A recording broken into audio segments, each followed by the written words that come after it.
In the spirit of respect, authenticity, and reconciliation, the town of Slave Lake honors and acknowledges that we are situated on the traditional lands of Sawridge First Nation within Treaty 8 territory, home to Indigenous, Métis, and Inuit peoples who have occupied these lands since time immemorial. Councillor Gramlich. Make a motion to adopt the agenda as presented. Motion on the floor. Any further discussion? Call to question those in favor. And that is carried. Okay, we'll move up right into our delegations. Casey, floor is yours.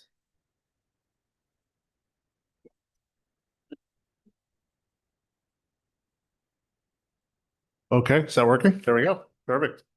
So this is the Q4 report for our detachment.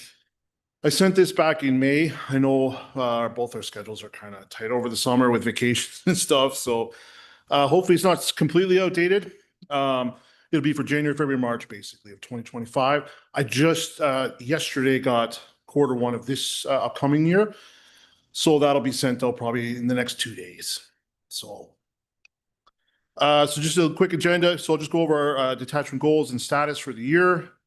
Our stats from the OSP branch, some recent investigations in the town of Slave Lake from Q4, some detachment specific equipment and staffing updates, and then any questions or answers there. So the first priority of our annual priority plan last year was targeting property crime. So we had a couple different initiatives. So you can kind of see them up on the screen there. So hotspot area patrols, we did 191 last year. Proactive industrial area patrols were at 200. Proactive rural patrols 161, and we had one bait item deployment. You can go to the next slide there. The second part of that was enhancing public confidence and engagement. So town hall meetings, both informal and formal. So there was 9 done total last year. I added a couple in the MD as well. And I did a couple in Smith, which were actually really well attended. Proactive interactions with community groups. This is in addition to our regular school visits kind of thing. So there's 48 additional ones of those. Media briefs or releases. So there's 32, which is well over the goal last year. Both investigation specific ones and monthly ones that I've been pushing out as well. And the COP programs, the community started that last year. The last one was prolific offenders. So these are the guys that are committing a lot of the crime in and around town. So we had 78 proactive interactions with them, and we executed 118 warrants for their arrest. So next slide, I know it's really hard to see up there on the screen. Just some things that jump out at me. Year over year, 24 to 25, the property crime is always the hot button issue. Stats wise, it's down 41%, which is good to see. Persons crimes also down a decent amount, 22% year over year. Obviously for this year, when we met with the town and MD, it was the same kind of priorities that we are going to focus on the next year. So, which we've already started on. So that'll continue into the next year. Next slide, not a lot. Again, really hard to read, which I apologize about. Not a super lot to jump on there. Alcohol related suspensions are up by a good chunk. And false and abandoned 911 calls, we've been in contact with TELUS. I don't know why they're through the roof, but like some months we'll get like 100 or like 90 calls for 911.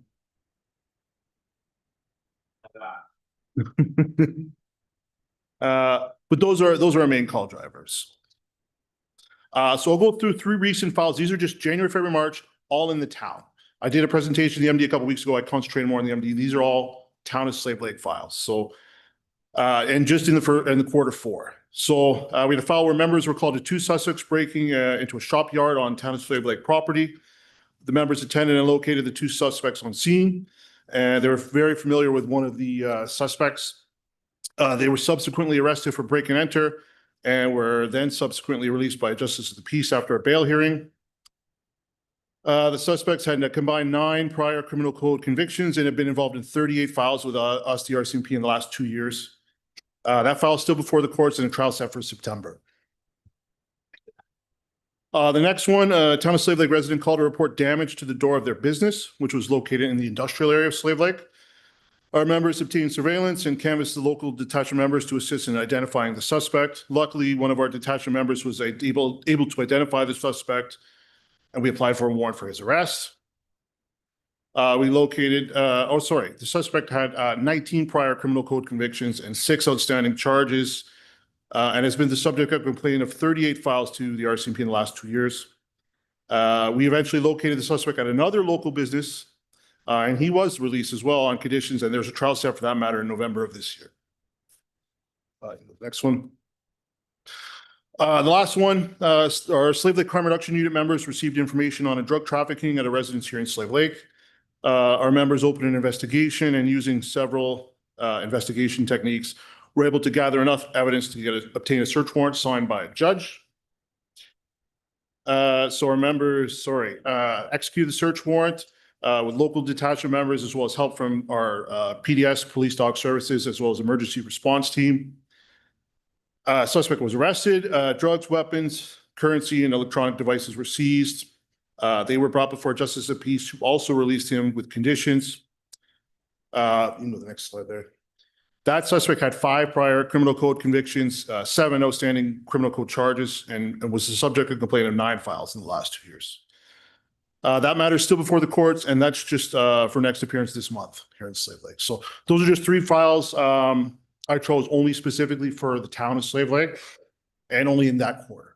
I will say one of the files I had for the MD, the one of the persons had been the subject of 89 files of complaints to us in the past 2 years. So similar files, both in town and so some local detachment staffing updates. So my spot's filled, our sergeant spot's filled, our 2 corporal spots, one's filled, one's open, and I'll explain that in a second. All our constable spots are filled, which is awesome.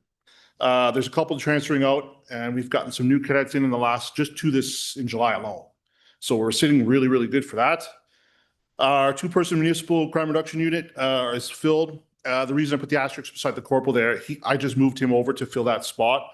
So that's leaving a hole on our general duty side. I have someone acting right now who's just over a 5-year member, so a lot of good experience, and that job's just posted for promotion. So, and all our admin staff are hired. Our new town employee started last week, and from what I hear is doing great so far.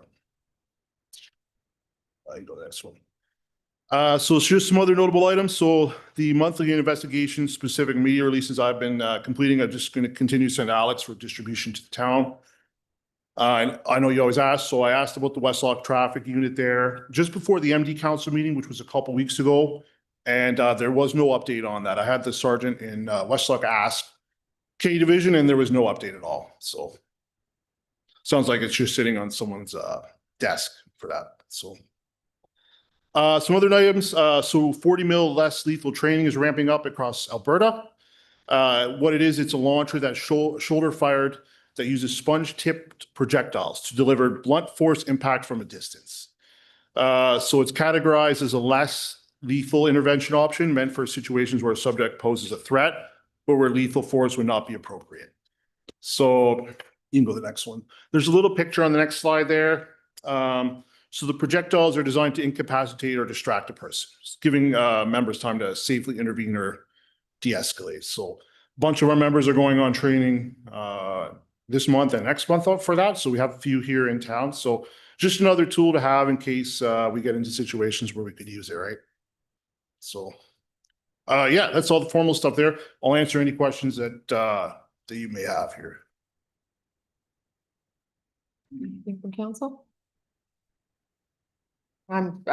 Quick comment. I'm just happy to see, obviously, as you are, that the crime levels for that quarter over quarter are back to our 2021, 2022 levels. So that's, really a positive thing on, I think, all of our end, is to see that and see things trending in that direction. And we appreciate the update, and thank you for that. And we also agree how frustrating it is with the Justice of the Peace releasing people with 80+ convictions on the same thing. So we appreciate you and the members of the detachment doing your job, making the arrests, and hopefully over time we'll see some progress there. Perfect. I'll pass along. Thank you, guys. All right. Thank you. We will move right along. There's no business, Councillor Gutnick. Want a motion to accept that? Sure. Motion to accept the report as information. Motion on the floor. Any further discussion? Call to question, those in favor. And that is carried. Well, there's no business arising from delegations, so we'll move into reports on new business. Joanna. On 386 pages. Good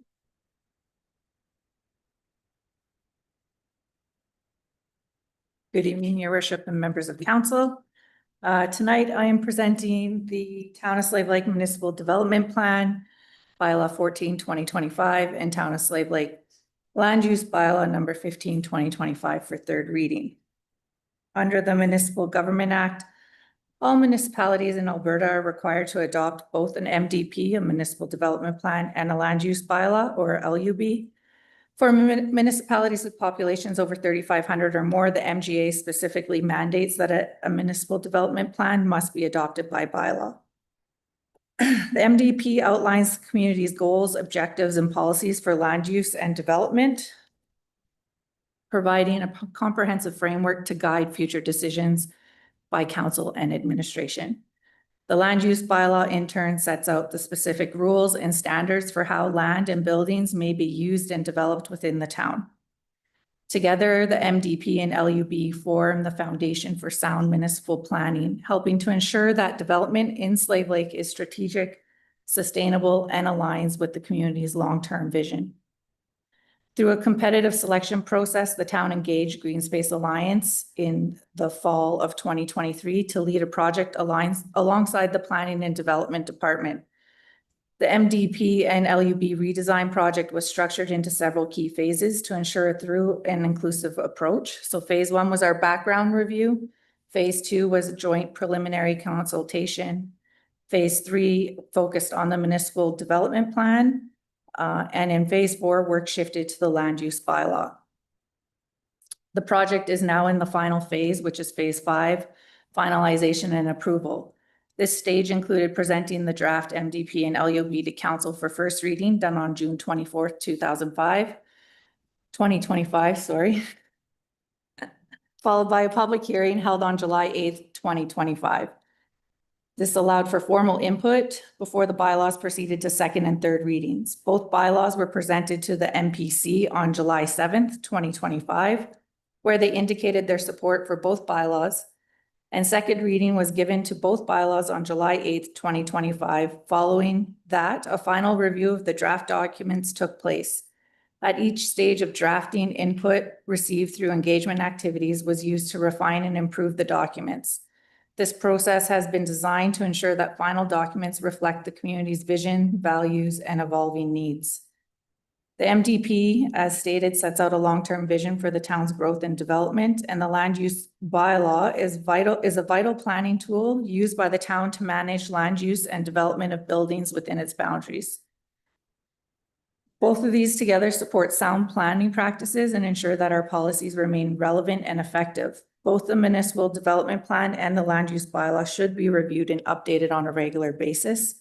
And these documents must be responsive to emerging trends, evolving development types, and the changing needs of the community. The last comprehensive rewrite of these documents occurred in 2007. Since then, they have undergone more than 180 amendments, 22 to the MDP and 160 to the land use bylaw. This clearly demonstrates the need for this full-scale review. As part of forward-looking approach, administration will continue to monitor and track emerging trends in planning and development, both locally and across the province. In addition, a formal review schedule will be implemented to ensure all statutory planning documents are reviewed on a 5-year cycle. And this cycle of review will help maintain alignment with best practices, support sustainable growth, and ensure our bylaws and plans remain current, clear, and enforceable. Keeping our statutory plans and supporting bylaws up to date is a critical tool that safeguards the growth and long-term sustainability of our community. This proactive approach to planning will help ensure that the municipality is well positioned to respond to opportunities and challenges in a timely and effective manner.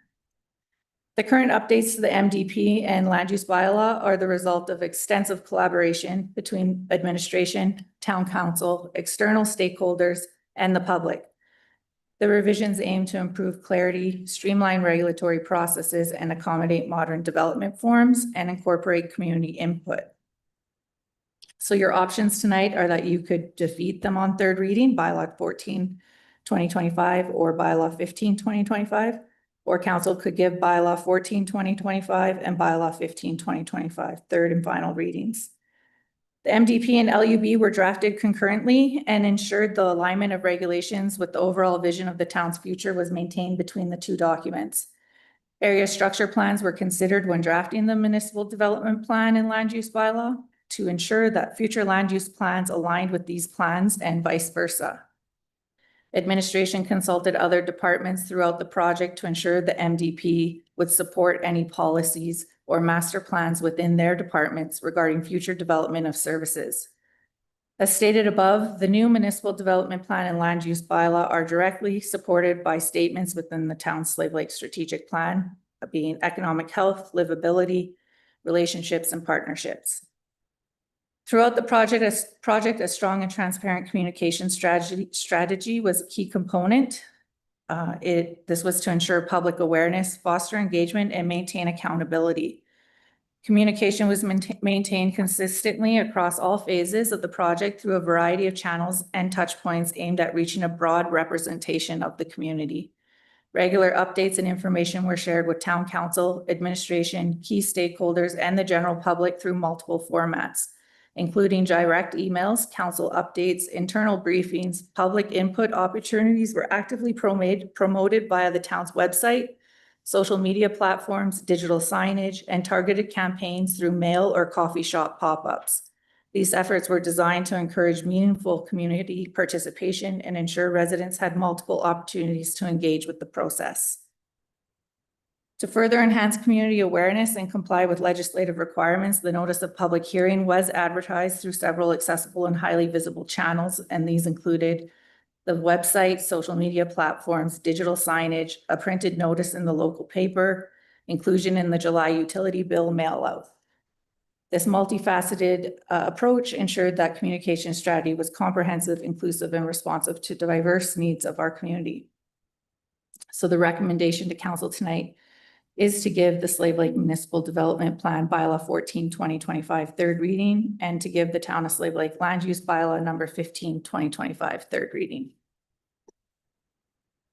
Any question? Councillor Hughes? I'll go first. First off, I just wanted to say thank you very much, Joanna, for leading the charge on this. This was a very extensive overhaul to do these planning documents. So I just want to say thank you to yourself and the rest of the Planning and Development Department. I'm curious, since the second reading, has there been any feedback given to you from stakeholders or residents noting any concerns?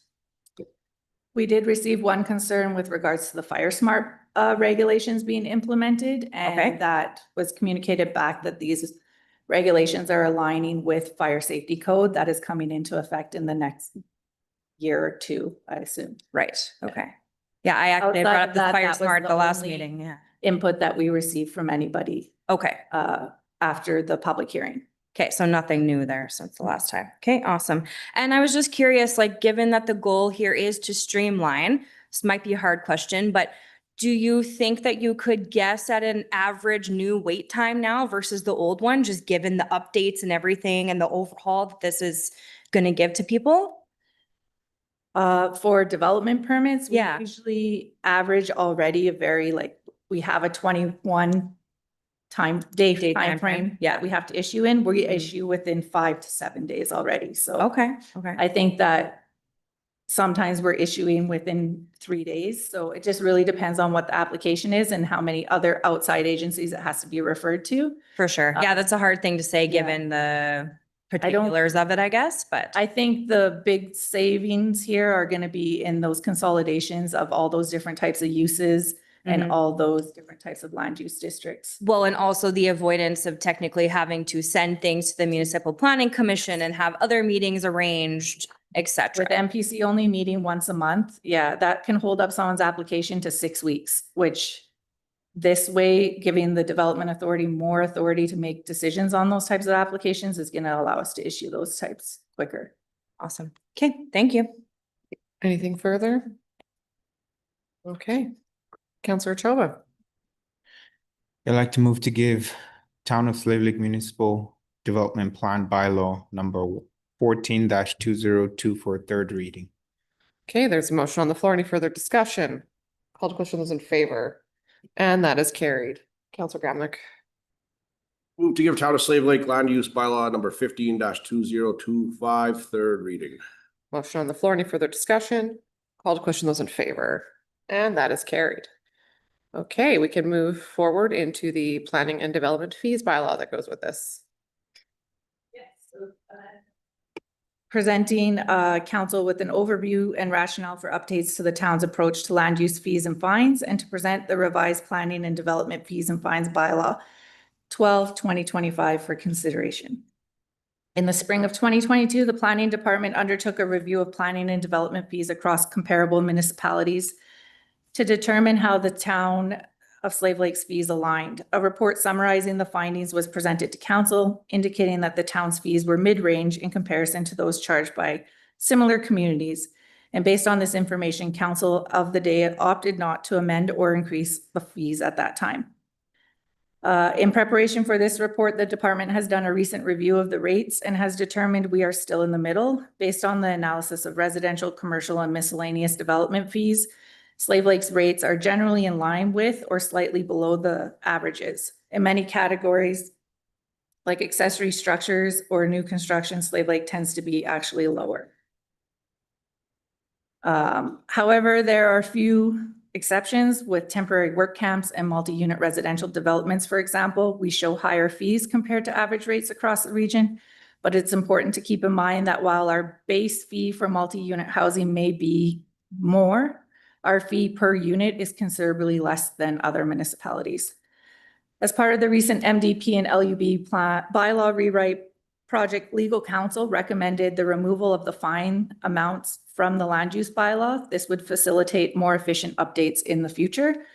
In response, the administration had drafted a separate planning and development fines bylaw.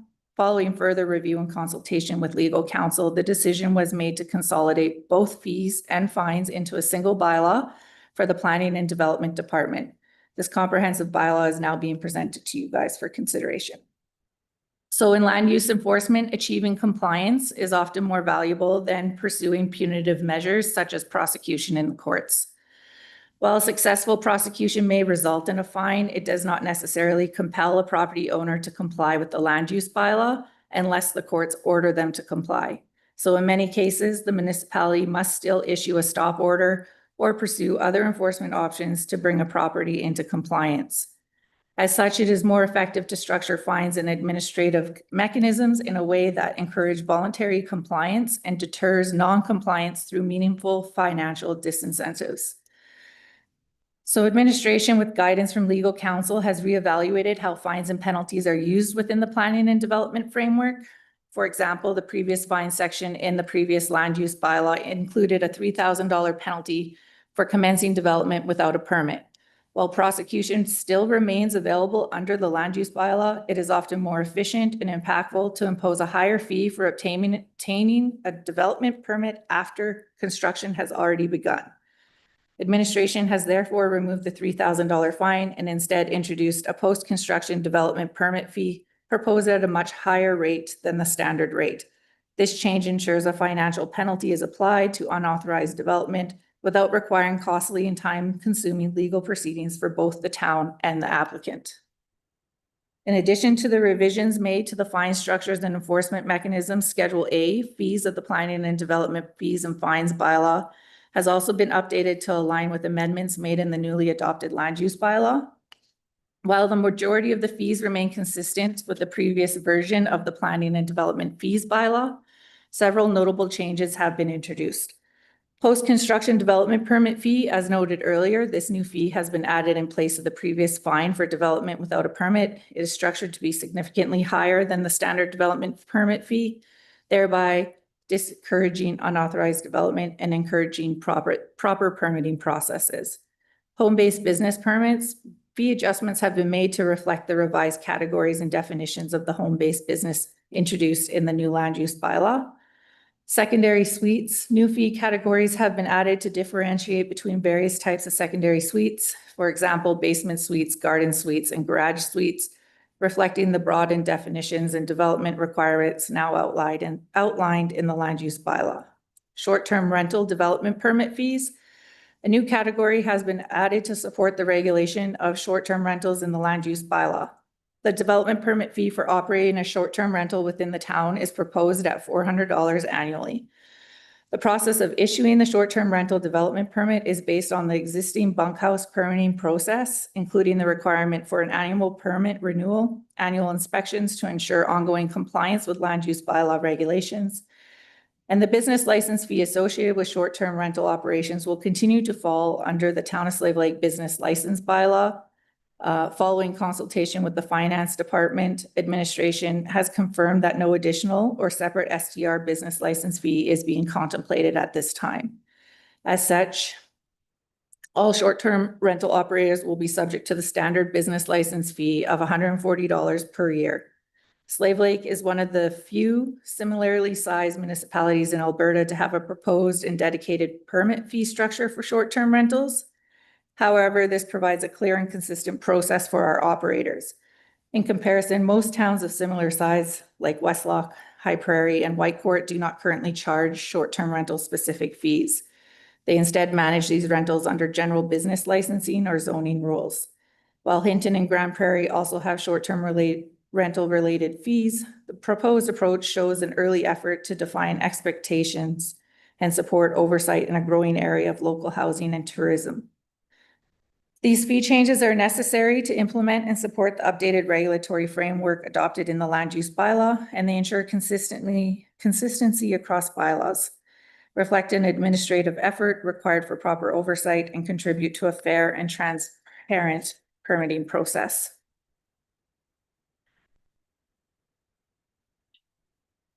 The fines portion of the bylaw has been restructured to focus exclusively on establishing fine amounts and enabling enforcement through municipal tags in accordance with the requirements of the Municipal Government Act.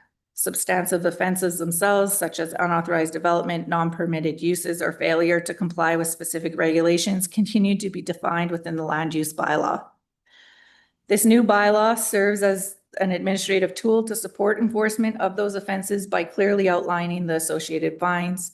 It is important to note that enforcement provisions remain within the land use bylaw, including processes for issuing stop orders, appeals, and compliance expectations. The fine schedule included in this bylaw functions as a companion piece, assigning monetary penalties to the offenses referenced. For clarity and ease of reference, each fine listed in the table includes the corresponding section of the land use bylaw that relates to the offense. This ensures transparency for both staff and the public and helps maintain consistency between the two bylaws. During the review, it was also noted that several fine amounts listed in the previous version of the bylaw exceeded $1,000. Under current legislation, when a fine surpasses this threshold and the accused fails to attend court, the court cannot convict them in their absence. This situation requires the prosecutor to proceed with a full trial, which significantly increases the cost and complexity of enforcement. While fines exceeding $1,000 remain largely permissible, administration has reduced all fines to not exceed $1,000. However, council may wish to review these amounts to ensure they strike a balance between deterrence and practicality of enforcement. Another revision pertains to continuing offenses. The previous bylaw included both an initial fine amount and a daily continuing fine for certain violations. Example, $1,000 for the initial offense, followed by $100 per day for ongoing non-compliance. While such provisions remain valid and are retained where appropriate, the legal counsel review noted that section 3.3 of the revised fines bylaw already authorizes the town to levy daily fines for continuing offenses, and as such, it's no longer necessary to specify per day fines for each offense individually. To further strengthen enforcement and support repeat compliance, an additional column has been added to Schedule A of the fines bylaw, and this column provides for increased fine amounts for second and subsequent offenses, allowing the town to escalate penalties for repeat violations. The amounts in this column can mirror or exceed initial fines depending on the severity and nature of the offense. In most cases, administration has mirrored the amount as to keep it under $1,000 threshold noted by legal counsel during our review. The proposed changes are intended to modernize and streamline the town's approach to land use enforcement, and the revised structure prioritizes compliance, reduces reliance on prosecution, and creates a flexible and practical framework for administration of the planning and development regulations. These updates also reflect best practices in municipal enforcement and are consistent with legal advice received during the land use bylaw rewrite process. So you have two options. You could approve bylaw 12/2025, which would rescind bylaw 14/2024. Or council could defeat bylaw 12/2025 and bylaw 14/2024 would remain in effect. However, we would need to develop a bylaw for the fines to align with the land use bylaw enforcement. The recommendation is that the planning department recommends council to approve the planning and development fees and fines bylaw 12/2025 by giving the bylaw all three readings this evening. Okay. And with that, if you have any questions or comments. Start that with council. Counselor Hughes? Yes, just wondering why we would not just be giving first reading tonight. With this type of bylaw, we don't have to do, It's not we a can public- do all We don't three have to- readings. Okay, yeah. Yeah, it's when you have a statutory plan amendment that you do first reading and then go to a public hearing. So the public can see these amendments posted when we posted this agenda, though. Yeah, but we Right. also did, they could, yes, but we also did send out information to specific stakeholders regarding this bylaw. Okay, this And one the fee specifically, and okay. things that would pertain to them. For example, short-term rental Okay, operators in the community, the ones that we have contacts for. yeah, We did send them this stuff in advance. okay, and did we get any feedback from them? That would be, Overall, the feedback that we got, honestly, wasn't even, they did not have a problem with the amount. They didn't, originally in all of our open houses, they had no problem with the regulations. They were okay with those. And the only comments that we received was that they didn't say that they were for or against the $400. I just had overall arching comments in regards to the process. okay. Okay, thank you for that. Let some, Counselor Gottlieb? I think this is all pretty good. It tightens everything up. The fines are great because you don't break the rule, you won't get fined. I'd go lower than $400 probably myself. I know most people probably want to go higher. But since it's kind of new and we've not really done it, I'm comfortable going lower on a year basis, like 150 range, I think would be fair for each unit if there's multiple units. I know this shouldn't matter, but do you know how many people have like multiple units ballpark from your conversations? Or is it a lot of individual? To my knowledge, and like, I would say the majority of them have individual units. Yeah, There might be one or two that have multiple units on the same lot. okay. Yeah, that's my 2 cents. I would make it a little bit lower, but not a hill to really die on either. I'm of the same opinion. I think $400 is a little bit high. I agree with the $140 business license fee and the regulations. Read through the requirements for the annual development permit for the STR. That makes sense. 20 years ago, we didn't have Airbnbs and STRs. So obviously that's why it wasn't in any of our regulations. So looking at this now, we have regulations for hotels in our community and for those types of businesses where they have to be checked for things like fire extinguishers, first aid kits in accessible locations. Has the carbon monoxide detector been attached? They have rules. And so now that we have this different type of accommodation, it makes sense to have something that also regulates this, a previously unregulated industry. So I think all of the regulations make sense. I like the $140 business fee. I would be more in the $150 range per property for that. Looking at some of the other fees that were presented, and it's a little bit different because Hinton, for example, just does the business fee, but doesn't do the business license fee. But overall, I think the 140 plus the 150 would put us a little bit on the lower end, but it is a small community that isn't necessarily tourism based.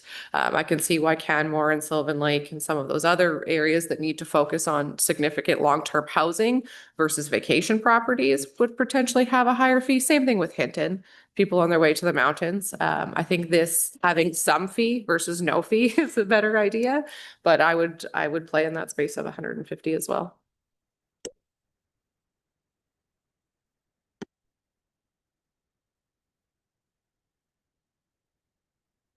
Councillor Hughes.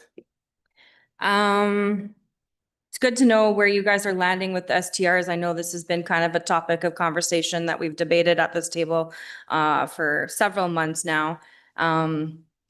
I agree with what you're saying in premise, Mayor Ward, but I also am just, I guess, more concerned about not having available housing for people that are trying to come here, bring professionals here, be scooped up by STRs. So I am looking to kind of strike a happy balance, if you will, with the dollar value there. So that's sort of my only concern. Does $540 total with the business fee? Is it going to make that big of an impact? I guess is kind of the question there, but just looking to kind of strike a perfect balance. I'd love to know what Councillor Choba's thoughts are in terms of the rate as well. Go for it.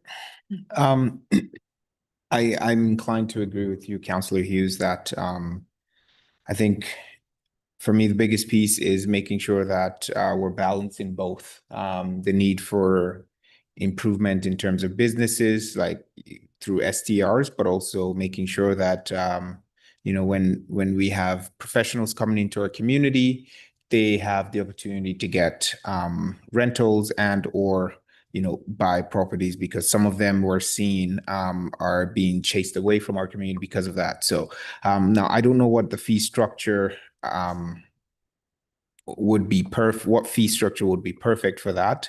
But I think for me, again, looking at the current 540 in total, I'm not sure that it's too much. I don't think it should be impactful enough to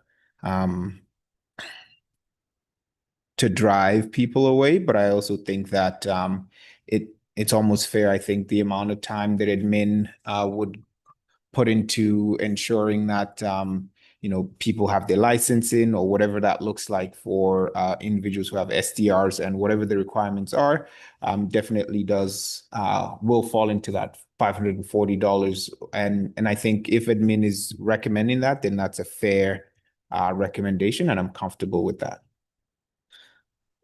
Question based on that, because we're talking about long-term housing, and I don't remember offhand, there was previous discussions on a cap on long-term housing. What made it into our final? Was there? So we removed the cap That on was removed short-term now. rentals Yes. out of our land use bylaw. We did not put a cap on them. That's what I And thought. it was something that we would monitor. And if it seemed to be becoming an Going out of issue, hand. then we would bring it back to council for a decision on whether or not a cap should be implemented in the town. Currently, what I've been able to gather, we have around 30 short-term rentals in the community. Anywhere from 25 to 30 roughly is what I have been able to pull off the sites. I'd have to do a really comprehensive sweep to determine for sure. I will note that in the last year has increased significantly. So. And that makes sense, I would say, on the increase, given that we need a whole bunch of different types of housing. You have a look at people coming in for forestry for the summer, people coming in for oil field jobs. It fills a gap in the market. I think that being on the more pro-business end, I don't love the $400 fee per end. And we kind of put $400 in there because in previous, there was a recommendation from the consultant, but in previous discussions that we've had at this table, there was a high end and a low end, and that kind of hit the middle. So it was to put a fee in to have discussion at this table about what's appropriate. I don't think the additional $250 talking about preserving long-term housing is an argument. I don't think that will be a barrier to entry, but I'm looking at the existing short-term rentals and not wanting to penalize someone because regulations were needed for an industry that they've already had these properties. They've already had this business operating for a while. So essentially what we're doing is having compliance now need to occur because it was previously unregulated. So there is I don't want to say that it's punitive, But there is a punitive aspect to it saying, okay, well, you've operated unregulated forever. Now we're providing these regulations. And by the way, you have to pay an additional $540 a year. Now, at this table, that doesn't sound like a lot, but I know any business that has an insurance increase or has an IT fee increase or something like that, and multiple hundreds of dollars is probably annoyed at the bare minimum, if not frustrated from a business owner perspective. So I think there is a balance. I don't believe we can charge nothing, but I don't agree that some of the higher fees, I mean, it's not the $1,500 of Hinton. But I think it should be a little bit lower. Yeah. Counselor Hughes, grandma. Grandma comes, confused. There's her husband Sean, I'm Sean. Yeah, that's kind of, 150 or 400. It's not gonna break the bank for these people, I don't think, but to have nothing and then just be like, oh, now we've made up this rule, give us your money. I'd like to start off a little lower, and 400 again is not a lot. It's not 1,500, but that's part of the decision is like, okay, we've created this. Now here's the number that you automatically pay us, right? For an existing business that wasn't there. So that's part of the 150 range in my head is kind of why I came up there, kind of start there, and it could always increase as you go, but it's a starting point. That could come back too, where we think the fees are too low at some point, right? So that's where that number, and again, not a hill to die on, but I just 400 seemed a little bit too much. Counselor Choba. Yeah, I think we're all saying the same thing. I think we agree on a lot of it, but the fees and like I said, I'm not too fixed on the fees, but I think for sure 150 is little for the amount of work that I think admin might have to put in. And so something that is a fair or a just representation of that is I'm comfortable with. So I would be willing to play around the 250 to 300 mark personally. Counselor Hughes. When you say 250 to 300 mark, do you mean with the business fee or outside of the business fee? Okay. Outside. Let's say today we possibly collectively agree on an STR number. What kind of future plan will we put in place to maybe just monitor the situation so that our concerns about the shortage of housing and everything is sort of carefully monitored and it doesn't become an issue in the future? Yeah, so we have on the back end of our filing system, we're gonna have it set up so that short-term rentals are monitored based on how many are operated in town. It's an annual development permit fee, so that could fluctuate year to year. People could add, people could take away. We've set it at when it hits 50, we would look at re-examining what kind of impact that might be happening on the. Right now, it seems like it's kind of leveling out, so I don't think we're gonna see a huge influx of them. And just to Councillor Choba's note about administration time, on average, one application is probably gonna take around 10 administration hours. That's between the planning department and fire department for inspections, Right? to go in. That's a ballpark average of the amount of time. 10 hours To of go admin in. time, for each one. For just because we have to go do inspections and just that includes emailing and things like that. So that will be on our initial. I think once we're doing annual, they'll be a lot quicker where we're looking at 3 or 4. So 3 or 4 hours per application.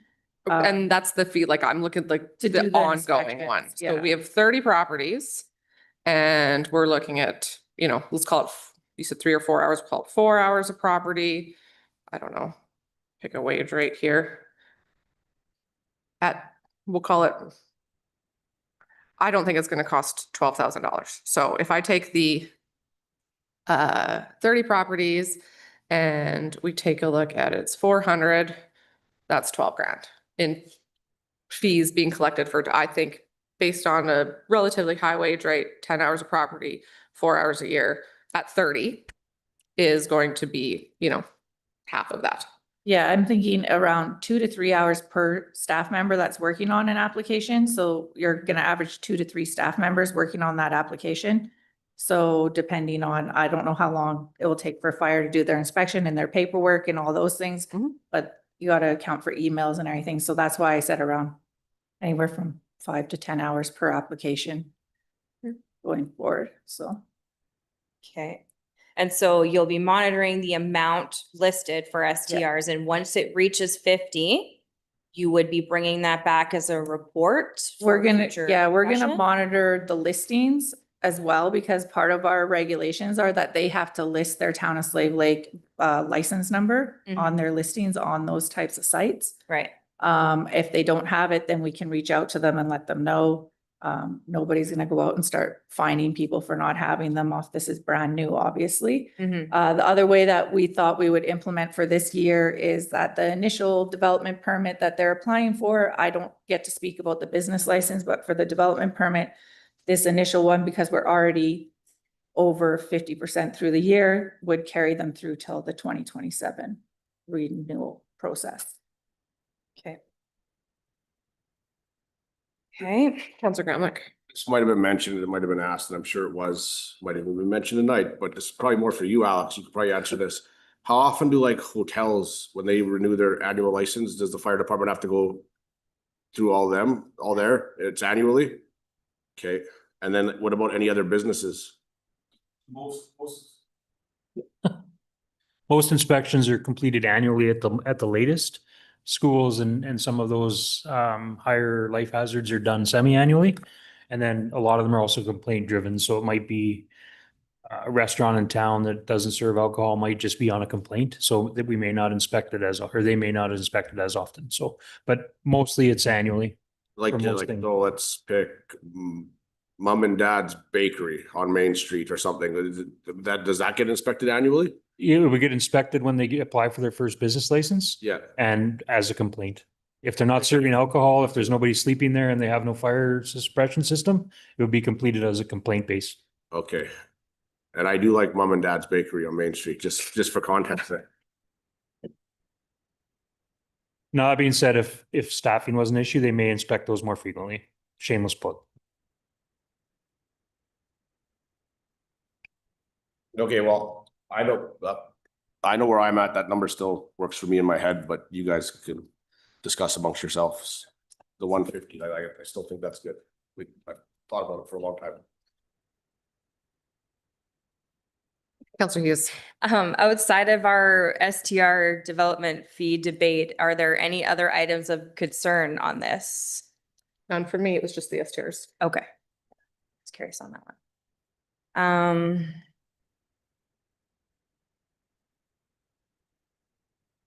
I think I'm sitting with the thought that everyone here makes excellent points, and I think we all want the same thing. I feel like if the planning and development department is going to monitor the situation just to kind of ensure it doesn't grow into a larger issue, that I would be fine with going somewhere around the $300 mark, including the business license fee, just in an effort to work with the people that are already doing it and not slap them with such a fee out of nowhere and kind of build and grow into the situation and having these regulations. So you're talking about the 150 that, Yes, I am. Yeah, I'm saying I think I would agree with that as an opening step here in this direction, but I do want it and hope that it will be monitored closely as we move along and just to ensure we don't get into some of the issues that other municipalities have had, right? and part of the reason that we did pull the fees bylaw out of the land use bylaw is so that any changes can be made easier than the council of the day without having to have a land use bylaw update. So that'll remove a lot of red tape when it comes to those types of changes and whoever's at this table at the time. If there's a petition for changes in fees from an STR organization or something like that. So it does, part of the red tape reduction in this was removing this fees bylaw to be its own separate entity. Becomes a lot less painful, a lot less public hearings, and a lot less work all around. I'm at the 150, as I said before. I've been there from about the beginning. I think it was 100, but 150 is where I've been since the beginning. So I have no change on that one. Great points, but I think there's other mechanisms in place than long-term housing that will protect that. So.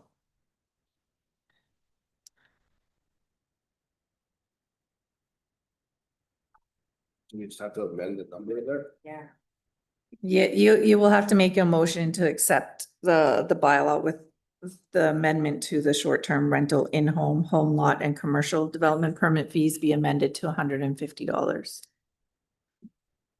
So that motion will need to come first, or does that sentence there need to come at the end of the first, End second? of all of them, Okay, or just once. Just in each Yeah, at the end of all. each motion. perfect.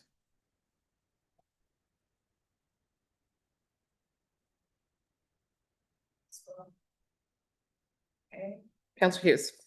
Don't know what my wording is exactly. I move that the planning and development fees and fines bylaw number 12-2025 receive first reading with the fee amendment for the STR development fees to be changed to $150 annually Or in-home, home lot. and for in-home, home lot and Commercial. commercial. Okay, thank you. Okay, we Everyone have write that. down. Okay, motion on the floor. Is there any further discussion? Call to question those in favor. All those opposed, and that is carried. Yeah, I'll Counselor Gramlich. move that the planning and development fees and fines bylaw number 12-2025 receive second reading with the amendment to the, help me out here, Joanna, the STRs. Development permit fees changed to in-home, home lot and commercial to $150. Motion on the floor. Any further discussion? Call to question those in favor. All those opposed, and that is carried. Counselor Hughes. I move that council give unanimous consent for the planning and development fees and fines bylaw number 12-2025 to receive third reading and and as amended. Thank you. Hey, motion on the To floor. match the first two, yes. Any further discussion? Call to question those in favor. All those opposed. And so now with unanimous consent, that was defeated. So what, policy question? Now what happens? Goes back. The bylaw is considered to be defeated? Okay, and so then when does this come back? Sorry, we haven't had one defeated on unanimous, so question for administration.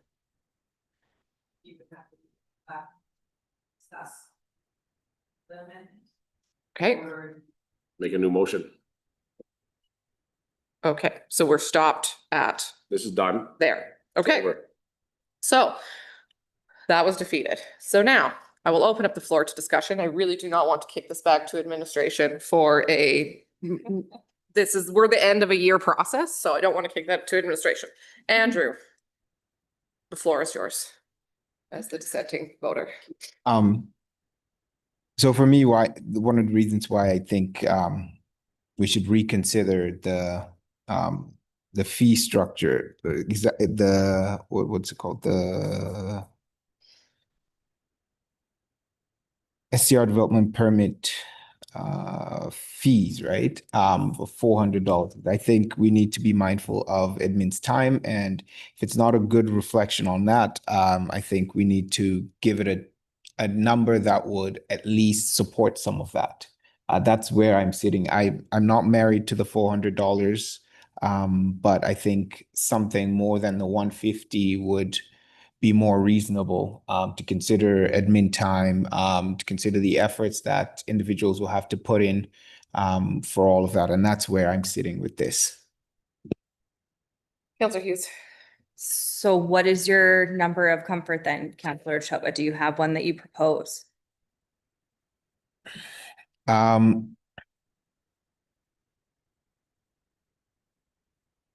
would say even half of that number before the 140. So $200 plus the 140, so 340 in total would be better than the 300 or 290 that is being Councillor I Gramlich. still like having a business have to pay an extra business fee, like it's an additional fee, and I get somewhat of the point of admin time, but like, they're not consultants, we don't pay them by the hour, their admin time is paid by tax dollars in general. So it's like part of the job, I get it's an additional new part, but if we're trying to recoup admin time all the time, everything would be $1 million. Like if you have to recoup admin time at the arena, admin time anywhere would be more than what it's paid already. Like, I don't want to get down the thing of trying to recoup admin time for everything, because we'd never do it. We'd be bankrupt. But yeah, I don't like the fee on a fee, especially when it's a new fee. It bothers me. It's like they're already paying their business fee. Now they gotta pay another business fee because we just caught this 6 years later. I really don't wanna start penalizing people for running a business. But contrary, sorry, if I could go ahead, but contrary to what you just said, we are already putting a fee. And I think what we're trying to agree on is the number, right? Like, so we are already in some way penalizing them. I just think something Well, I agree. reasonable, right? If I'm to use your word freely, penalizing, but it's just the fee structure that we've not totally agreed with, because yeah. I could even go lower. 150 was the number I thought you guys might all feel comfortable with. I said it's not a hill to die on, but like she said 100. Like I don't want to jack this up right off the get-go because there's a lot of there's a I don't know what to put it. People think that people are making a fortune off of this, but there's some families that are just getting some extra rent and stuff, right? Trying to pay the bills. This isn't a get rich quick scheme, I don't think. And I just, to jump the gun from 0 to 400 irks me a little bit. Like I wouldn't want that happening to me if I was doing something like that, although that seems like a headache to be renting stuff to a whole bunch of people, but that I just think 0 to 400 is a lot right off the get-go. But I understand everyone's point, but that one just, I can't get there in my head. Or Quick math, 290, which is the 150 plus the 140 per year is 30 properties, 8,700 bucks. That's what it would take fee revenue. If you take 30 properties and you take 10 hours, let's say it's 10 admin hours, and I don't have wage rates, so I just went with $30 an hour because it seemed, fairly mid-range. So that's $9,000. So I've got 8,700 offsetting $9,000.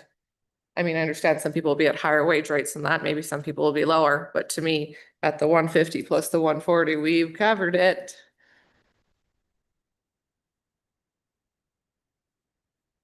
So that's why I'm there. I agree with, I get the long-term housing point. I get that we do need to recoup some of admin time. I also get that we can't recoup 100%. Like I said, nothing would ever happen. And I don't like the word penalizing, but it does feel a little bit punitive. Like I said, I'd be annoyed when my fees went up like that, when my insurance went up for, cybersecurity insurance at work. And that's from a business owner perspective, not from a council perspective. But I was annoyed, more than annoyed. So there's fees that feel like just fees for arbitrary. Now I get we have to do work and I do believe in the regulations so our community is protected. We do have fire inspections on things that were previously unregulated. That makes sense to me. And I do agree the regulations need to be in place, but I think the math works close enough on this with the 150. Plus, you can't have 150 no more. well, I can, we can make it 151. 40-90. Yeah. We can make the same motion again if required, but.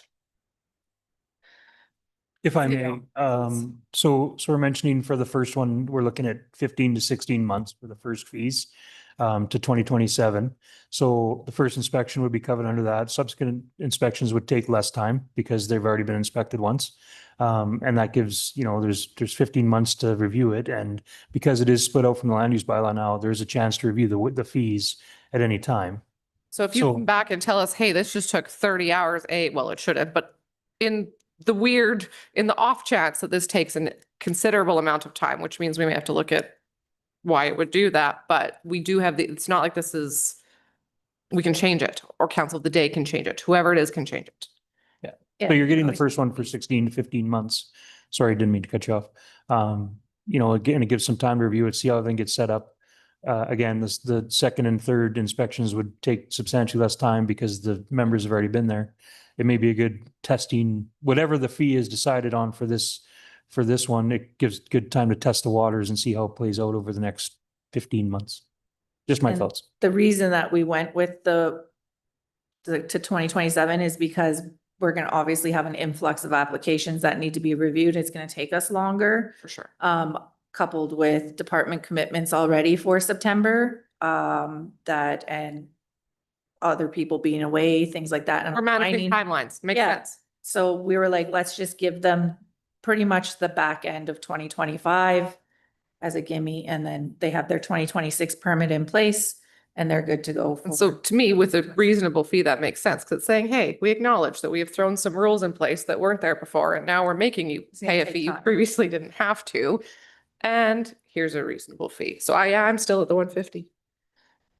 Counselor Choba. With that, I think it makes me a bit more comfortable that there will be a review of what admin and staffing time would look like for the first couple or for the first part of it, and can be brought back immediately to be more realistic. So I'm comfortable with sitting around the 150.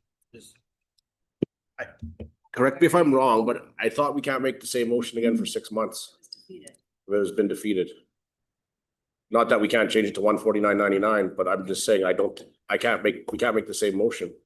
My understand, and this is just from a planning perspective, is when you defeat an application for a rezoning or months. something, that is 6 months before it can be considered again. So This is, might be more in their realm.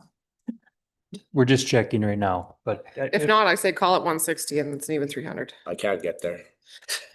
And unless you want to recess for, I would just, off the top of my head, I don't feel comfortable giving you a direct. Take a recess. So you can either recess, or if you want to change the fee slightly. We will take a 10-minute recess. Okay, just let me look into it, and if. you Yep, have- And then that's I can fine. see if I have to look into it further, but just let me check the MGA. 10-minute break. Please and thank you.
Okay, and we are back. And after a brief discussion with our administration, after they've looked at the MGA, because there was a bit of a procedural question on a unanimous consent vote if it was defeated, if we could bring back the same motion again.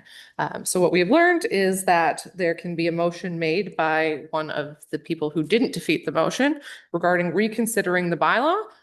If that does pass, then a new motion can be made and the bylaw can proceed through first, second, unanimous consent, and third readings. And with that, Councillor Gramlich. I would like to make a motion to reconsider bylaw number 12-2025. Okay, motion on the floor. Any further discussion? Call to question, those in favor. And that is carried. Okay, so now we can move forward.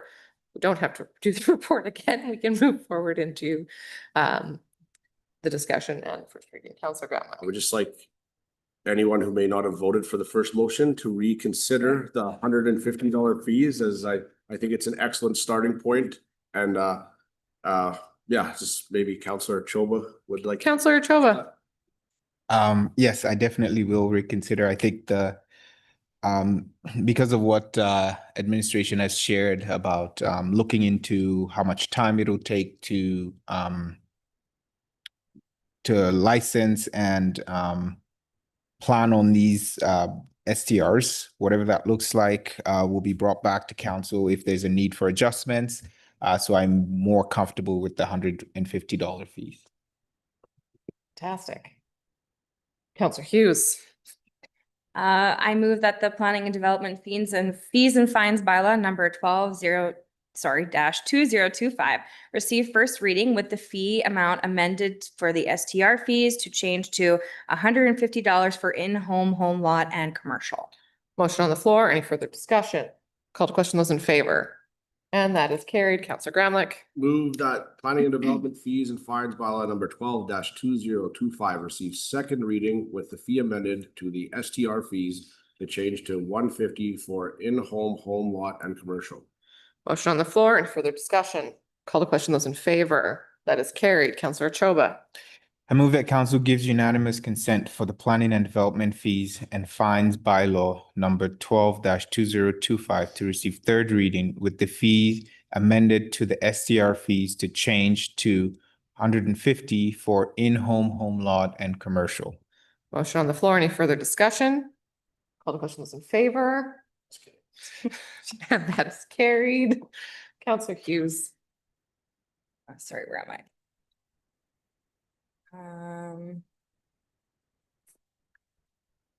Sorry, I'm just like, oh, unanimous. Sorry.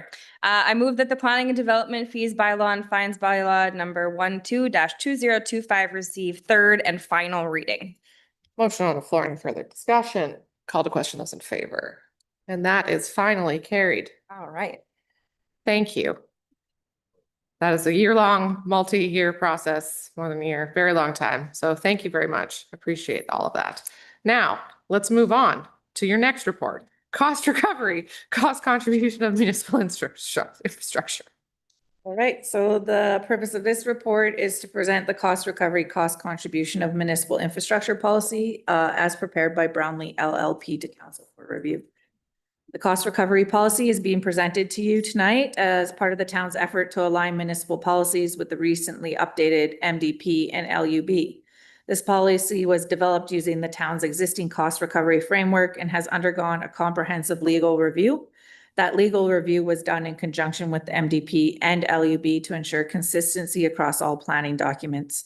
The primary goal of this policy is to ensure that the town recovers the cost of municipal infrastructure required to support new developments.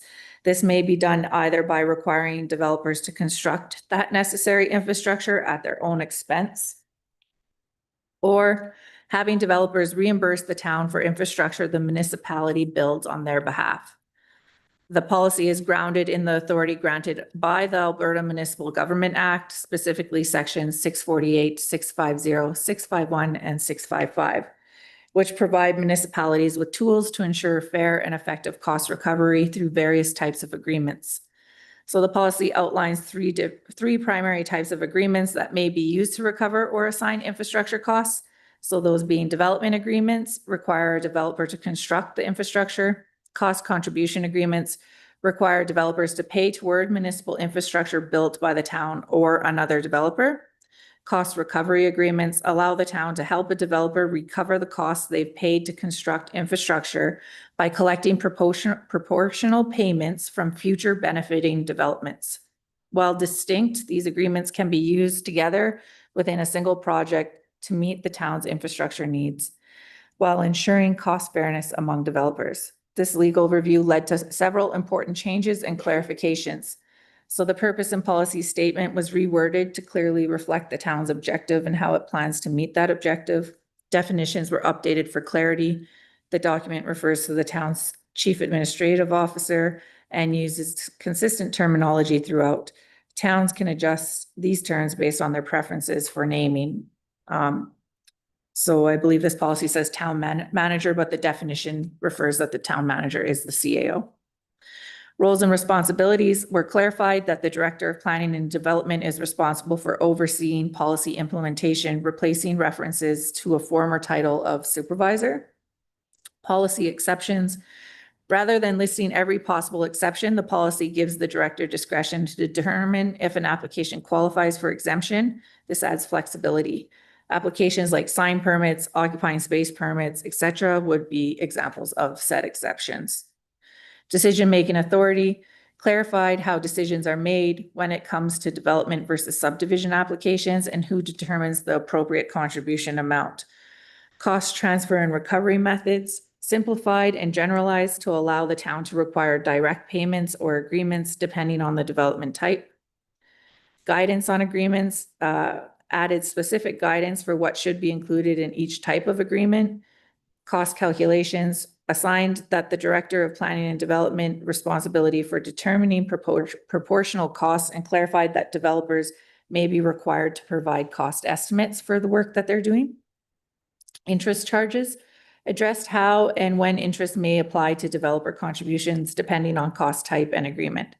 The revised policy ensures that there's consistency, legal clarity, and the ability to tailor agreements for unique development scenarios. So options are that council can accept the policy or council can ask for revisions to this policy and table this for a future meeting.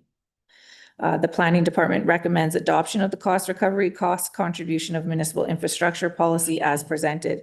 This revised policy provides a legal sound framework to ensure developers contribute and share in infrastructure costs. It is flexible enough to accommodate a range of development scenarios and aligns with the new MDP and land use bylaw. Any questions or comments?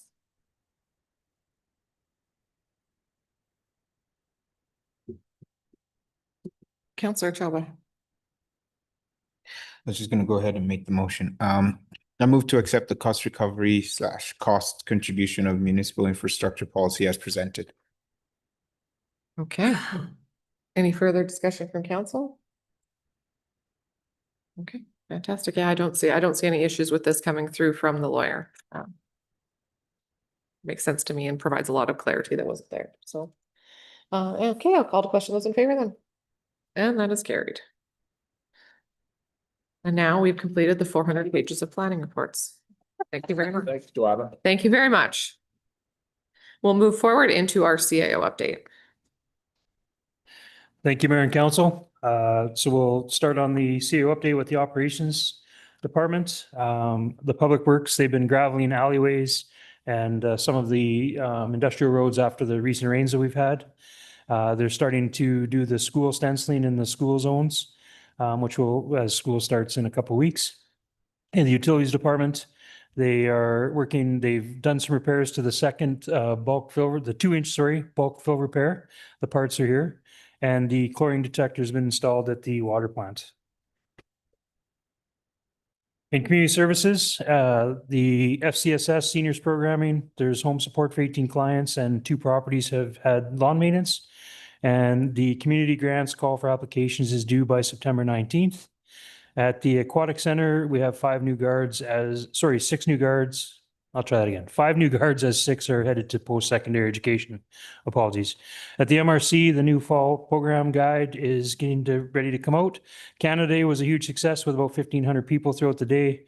The Bell's Edge Hockey Camp returned this year with approximately 100 kids that took place. At the Parks and Facilities, the Slave Lake Minor Baseball hosted 3 Tyrion playdowns as well as the U18s hosted provincials. The ice installs for both rinks were, the new liners were both installed over at the MRC.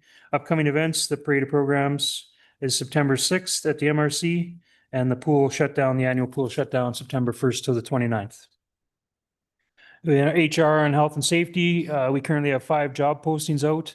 The 2 big ones are the building maintenance worker, which is out for 2 weeks, be posted for 2 weeks. And the manager of recreation and community relations, we just completed an internal posting and it'll be posted externally for 2 more weeks as well. We're working on our ongoing Indigenous relations. We've had communications with the Indigenous groups in the area to plan and support for initiatives for truth and reconciliation, and met with the Sawridge administration to plan event for the upcoming, for staff and council, for incoming council. Sorry.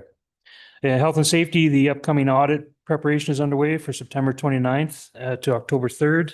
And our annual safety stand down day is planned for September 11th at the MRC for all of our staff.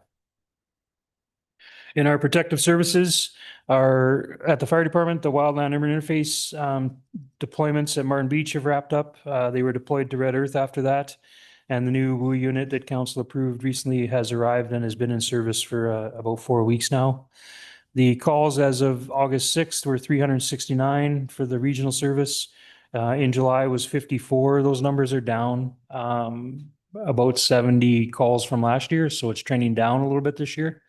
No one specific call, just in general across the board. The rural halls have really been slow as of late. With all halls and search and rescue, there's 108 members total across the board right now. Enforcement services, our peace officers have been focusing the last couple months on unsightly property, residential parking concerns. We've had a lot of travel trailer parking concerns and long-term parking on town land, dealing with animals in the pound, and dealing with complaints and focusing on community engagement. There was 16 complaints received in July. 12 of them were animal, 3 unsightly, and 1 request.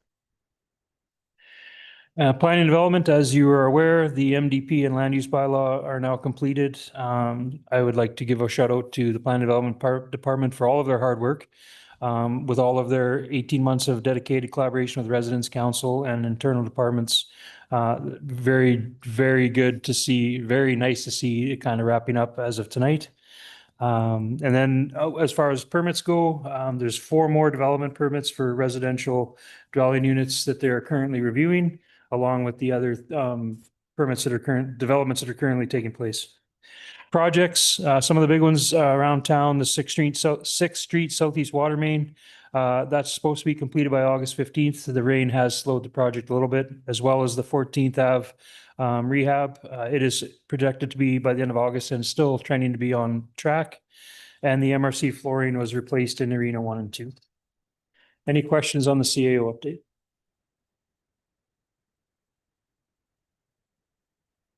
Councillor Cramlick. Make a motion to accept the CAO update as information. Any further discussion? Call to question, those in favor. And that is carried. Management task list.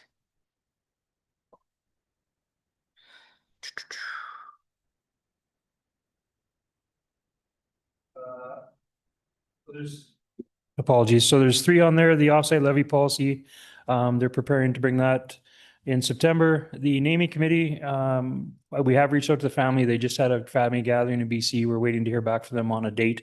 Everything is ready to go. We're just waiting on a date for when some of the family can travel into town. And the RFP for the legal services review is just closed. They're preparing a report to come to council on that as well. So we'll see that either Probably next week, and if not, it'll be the first meeting in September. Great. Councillor Hughes. Motion to accept the task list as presented. Any further discussion? Call to question, those in favor, and that is carried. Do we have anything for question period? Okay, let's move into our committee minutes. Let's start with the Slave Lake Regional Tourism Society. So tourism, so far since my last update, we have had 2 regional meetings now and things are going off to a great start. We are currently focusing on our rebrand, so new name and logo for the society now that it's this broader regional area. And we're also just going through some marketing items as well. One of the big ones there will be our website, just so that it can accommodate all of our new regional partners. So we're hard at work engaging with a firm in Edmonton for some of our marketing needs and just starting off with those, checking those boxes here to get us going. We continue to work on adding tours and businesses within our region to the ATIS information system, which is part of Travel Alberta. This will provide way more visibility to our area and to potential tourists. So it's very important to engage with the Tourism Society on that and make sure that your business is added to ATIS. Our tourism coordinator has been very busy so far this summer. We've had lots of great feedback and people reaching out to her, inviting her to attend events throughout the region, and lots of tourism businesses wanting to meet with her as well. So some really great connections have been happening within the tourism industry. We're currently going to be hosting a tourism summit as well, co-hosting, pardon me, in Grand Prairie this November. And we'll be hosting that with Tourism Grand Prairie as well as the Mighty Peace Region Tourism. So that'll be very exciting. We hope to see a lot of our operators in our region go to the summit, and they can pick up all sorts of different skills there. There'll be specific marketing things, and it's more of a Northern Alberta type of tourism summit. So it'll be really targeted towards our needs here in the north. And we also hosted Beach Fest just this past weekend out at Devonshire Beach. We had approximately 2,900 people come out for the weekend, and it was a great success once again. Our survey did indicate that we did have many tourists visit the area for the event. They stayed for multiple nights, and a large percentage of them were from the greater Edmonton area. So we did have people from Fort Saskatchewan, Leduc, kind of all around Edmonton, and so on. We actually had people from Okotoks and other areas as well. So it was really great to see, and I hope that the event continues to achieve success here in the future. Okay. MPC. So I'm doing that one. From the July 7th meeting, we approved a development permit for an industrial bunkhouse, and we approved a development permit for a major renovation bottom loading rack for bulk fuel and chemical storage. And as distribution is a discretionary use in the land use bylaw. At yesterday's meeting, there was a subdivision referral application from MD 124. It was outside of the IDP, the intermunicipal development plan, but was referred anyway due to its proximity to the border of that. And that was no issues were seen by our by the committee at that time. And then next up is waste, which I also have notes on. So this meeting was at the beginning of July. The CARE conference was relocated to Westlock in the fall. Looking at some of the operations of the Waste Commission, after relocating some material, we identified another section of the landfill composed entirely of cover material. So we're now working to recover some airspace, which is great news. Taproot had provided the commission with 3 people regarding picking up litter on site and in the recycling building to keep the premises nice and clean. We continue to maintain a small, well-managed workforce and ensure that, or working face, and ensure that daily cover is applied to minimize wind-blown litter. We did have some surplus sea cans, which were repurposed to help construct additional storage for recycled materials of cardboard and paper products. There have been no break-ins since the last meeting. Again, that was in July, though. Couple other things. So our monthly tonnage is also, and tipping fee revenue is up over 2024. So it's trending upwards, which helps with our requisitions. And we finally approved the 2025 operating budget. We are going to bring back a draft 10-year plan for 2025 to 2035 regarding the capital plan. And that one needs a bit more work because we need it to be a living document, but the budget has been approved, and we'll continue to work towards having a stronger capital plan there.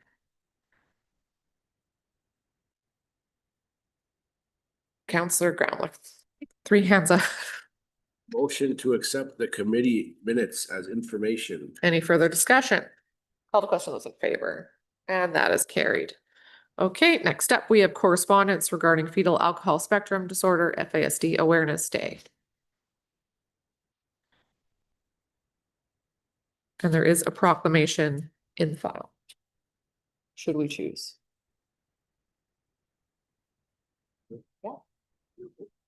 We require a motion for that. Counselor Hughes. I move that Mayor Ward make a proclamation for the FASD Awareness Day happening on September 9th, 2025. Okay, any further discussion?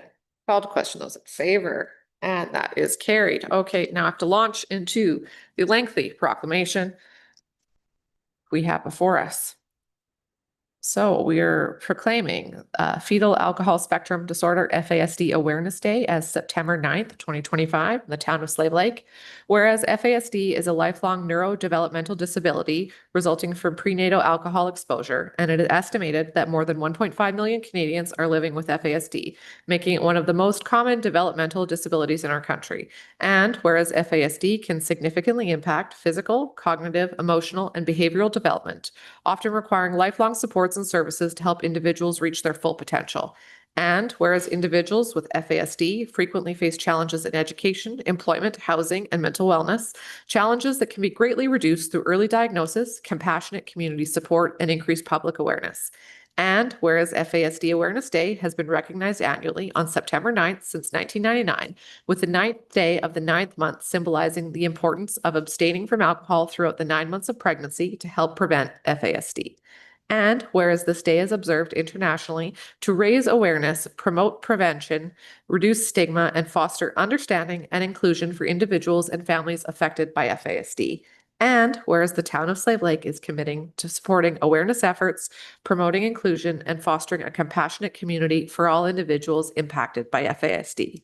Now, therefore, I, Francesca Ward, Mayor of the town of Slave Lake, do hereby proclaim September 9th, 2025 as FASD Awareness Day in the town of Slave Lake, and encourage all residents to join Taproot Community Support Services and our community partners in recognizing this important day by participating in local awareness activities, wearing red to show support, and learning more about FASD and the importance of alcohol-free pregnancies.